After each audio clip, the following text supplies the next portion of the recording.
Hey, John Paul here. Just wanted to share a new idea for SEO that we just did for one of our customers. So, Christian Brothers Automotive came to us and they were having some problems with three of their franchise locations. What they found was, what their concern was, is they weren't getting enough SEO customers. They weren't to the website for these particular locations. They felt that they were down, they weren't really performing all that well.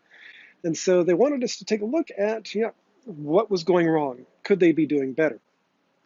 So what we did is we took a look at all the normal stuff, the headings, the links coming in, all your normal SEO things that you do to try and find any issues.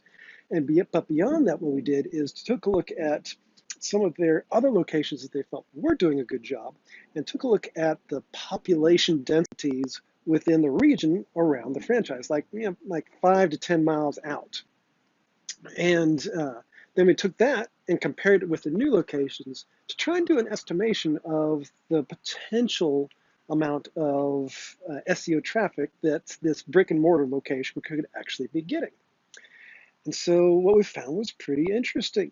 Two of their locations, the three that we were looking at, were definitely down. They weren't performing the way they would hope they would. They weren't getting any kind of SEO traffic compared to other locations based off their population density within the region. One of them is doing perfectly fine compared to everybody else.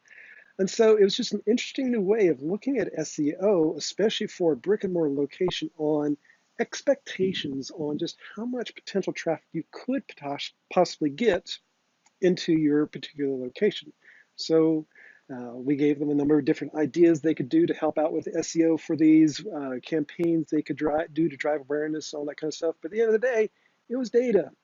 Data is what helped them determine, am I doing good? Am I doing bad? Could I be doing better? So quick tip for you brick and mortar locations, look at population densities. How many people are actually in your region? That's it for today. Thanks. Hope that helps.